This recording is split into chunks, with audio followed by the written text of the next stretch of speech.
அமெரிக்காவில் மிகப்பெரிய பணக்காரர் அவர். தன் தாயின் பிறந்த நாளுக்கு பரிசளிக்க ஒரு பெரிய கடையின் முன் தன் காரை நிறுத்துகிறார். பிரபலமான பூ கிடையாது. எவ்வளவு விலை சார் இது? $250. இதைவிட அருமையான பூ காமிக்க முடியுமா? வந்தவர் மிகப்பெரிய பணக்காரர் என கடைக்காரருக்கு தெரிகிறது. இது ஆர்கிட் வகை பூ, மிக அருமையாக இருக்கும். ஒரு வாரம் வரை வாடாது. $500. சரி, இதையே பேக் செய்யுங்க. உங்களிடம் கொரியர் சர்வீஸ் இருக்கா? கொரியர் சர்வீஸும் செய்கிறோம். அதற்கு ஒரு $100 ஆகும். வேண்டாம், இந்த பூக்கொத்து இன்று என் தாயிடம் போய் சேர வேண்டும். இன்று என் தாயின் பிறந்த நாள். கொரியர் சர்வீஸ் பல காரணங்களுக்காக தாமதம் ஆகலாம். எனக்கு இன்றே போகணும். ஒன்று செய்யுங்க, ஒரு காரும் டிரைவரும் ஏற்பாடு செய்து இந்த பூங்கொத்தை இன்றே என் தாயிடம் இந்த அட்ரஸில் சேர்த்துடுங்க. ஓகே சார், இப்போவே ஏற்பாடு செய்கிறேன். இன்றே போய் சேர்ந்துவிடும். அதற்கும் சேர்த்து $500. No problem. பணத்தையும் அம்மாவின் வீட்டு அட்ரஸை கொடுத்து விட்டு நகர்ந்தார் அந்த பணக்காரர். மனம் முழுக்க மகிழ்ச்சி.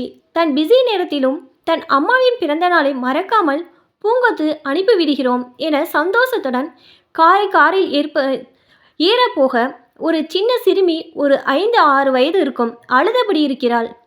குழந்தை, ஏன் அழுகிற?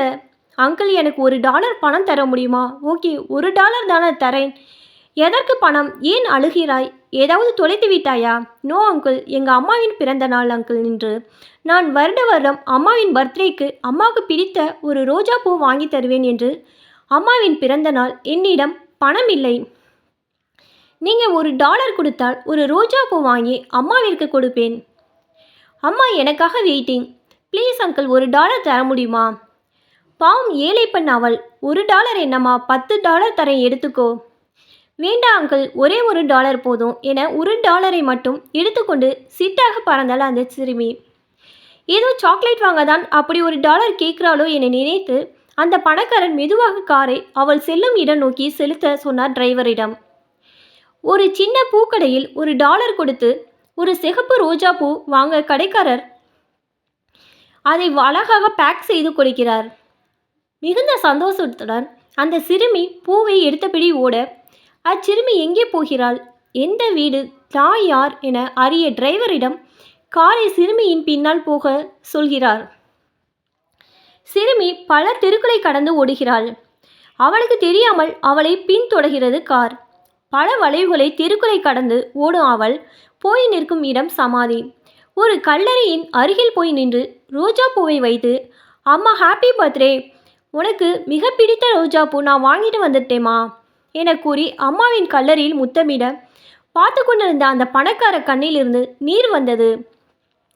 சார், மீட்டிங்க்கு நேரமாச்சு. டிரைவர் அவசரப்படுத்த கண்ணை துடைத்தபடி அவசர அவசரமாக காரில் ஏறி கடைக்கு போய் தான் வாங்கி வைத்த பூங்கொத்தை எடுத்து கொண்டு வண்டியை வீட்டுக்கு போக சொன்னார்.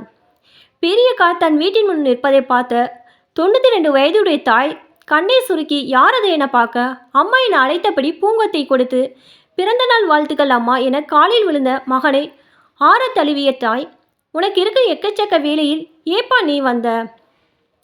அம்மா, அன்பை எப்படி வெளிப்படுத்துவது என ஒரு சிறுமியிடம் நான் கற்றேன்.